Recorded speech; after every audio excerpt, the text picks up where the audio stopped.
নমস্কাৰ। প্ৰথমতে আমাৰ সদৌ অসম জিলাৰ কৰ্মচাৰী পৰিষদৰ প্ৰশাসনিক জিলা বহুত দিনীয়া আমাৰ কিছুমান দাবী উত্থাপনৰ সৰকাৰে আমি আন্দোলন কাৰ্যসূচী চলাই আহিছোঁ আৰু ইয়াৰ আগতেও যোৱা 21-22 তাৰিখে 2 ঘণ্টীয়া তেনেকৈ আমাৰ ধৰ্ণা কাৰ্যসূচী পালন কৰা হৈছিল আৰু সেই মৰ্মে তাৰ কোনো আমাৰ চৰকাৰৰ ফালৰ পৰা একো সঁহাৰি নজনোৱাৰ কাৰণে আজি আমাৰ সদৌ অসম প্ৰশাসনিক জিলা প্ৰশাসনিক সন্থাৰ ফালৰ পৰা আজিও সেইকাৰণে দিনজোৰা এটা সৰ্বাত্মক অসহযোগ আন্দোলনৰ কাৰ্যসূচী আজি গ্ৰহণ কৰা হৈছে।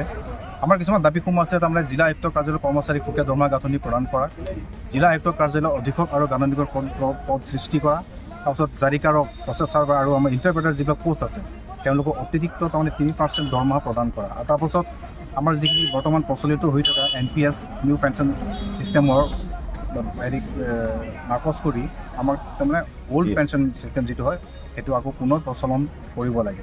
সেইসমূহ তাৰমানে আমাৰ যিখিনি দাবী আমি বহুত দিনৰ পৰা চৰকাৰৰ ওচৰত দাবী কৰি আহিছোঁ আৰু সেই দাবীবোৰ আমাৰ আজিলৈকে পূৰণ কৰা হোৱা নাই। গতিকে আমি সেই এলানি আন্দোলনৰ কাৰ্যসূচী গ্ৰহণ কৰিছোঁ আৰু তাৰ পৰিপ্ৰেক্ষিততেই আজিৰ তাৰিখত আমি গোটেই দিনজোৰা তাৰ সৰ্বাত্মক অসহযোগ আন্দোলনৰ কাৰ্যসূচী আমি গ্ৰহণ কৰিছোঁ। এনেধৰণৰ আন্দোলন আহিবলগীয়া সময়ত যদি দাবী পূৰণ নকৰে তেনেহ'লে আহিবলগীয়া সময়তো আকৌ দেখা পোৱা যাবনে? নিশ্চয়, যদি আমাৰ দাবীসমূহ পূৰণ নহয় ইয়াতকৈ হয়তো আৰু জোৰদাৰ আন্দোলন হ'ব। সেয়া আমাৰ যিখিনি চেণ্ট্ৰেল কমিটি অসম জিলা প্ৰশাসনিক সন্থাৰ তেওঁলোকে ডিচিশ্যন কৰিব আৰু আমাৰ যিখিনি চেণ্ট্ৰেল বডি আছে তেওঁলোকৰতো নিশ্চয় চৰকাৰৰ এনেকৈ টাইম টু টাইম টক হৈয়ে থাকিব। তাৰ ফলপ্ৰসূ হিচাপে কি আমাক ৰিজাল্টটো ওলায় তাৰ ওপৰত ডিপেণ্ড কৰিব। যদি তেওঁলোকে আমাৰ দাবীসমূহ সোনকালে পূৰণ কৰে তেতিয়াহ'লে আন্দোলনৰ কাৰ্যসূচীটো নিশ্চয় আমি বাতিল কৰিম। অন্যথা যদি আমাৰ দাবীসমূহ যদি পূৰণ নকৰে, চৰকাৰে যদি আমাক সঁহাৰি নিদিয়ে, নিশ্চয় ইয়াতকৈ জোৰদাৰ আন্দোলন হৈ থাকিব। আগলৈকো ভৱিষ্যতেও এইদৰে আন্দোলন কাৰ্যসূচী গ্ৰহণ কৰা। কিমানলৈ সময় দিয়া হ'ব এনেই চৰকাৰক আপোনালোকৰ মতে? সময় তেনেকৈতো নহয় চাওক, আগতে আমি 21-22 তাৰিখে দুদিনীয়া তাৰমানে কাৰ্যসূচী আছিল আমাৰ ধৰ্ণাৰ 2 ঘণ্টীয়াকৈ।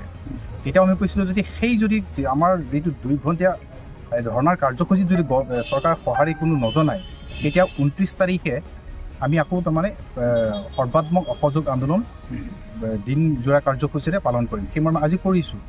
আজি কৰাৰ পিছত যদি চৰকাৰে কোনো সঁহাৰি নিদিয়ে, আমাৰ চেণ্ট্ৰেল বডি যি তেওঁলোকক লগত যদি কোনো আলোচনাত যদি নবহে, তেতিয়া আমাৰ চেণ্ট্ৰেল কমিটিয়ে এনেকৈ তাৰপাছত আমাৰ যিখিনি কাৰ্যকৰী যিখিনি সমিতিত আছে তেওঁলোকে আকৌ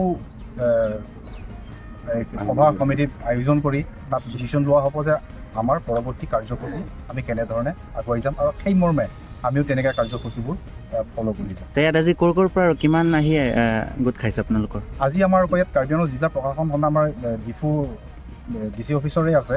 তাৰোপৰি আমাৰ যিমান হেৰিবিলাক আছে চাব ডিভিজনবিলাক আছে মহকুমাবিলাকত সেইবিলাকতো চবেই ধৰ্ণা আমাৰ যে আন্দোলন কাৰ্যসূচীটো পালন কৰি আছে চবেই।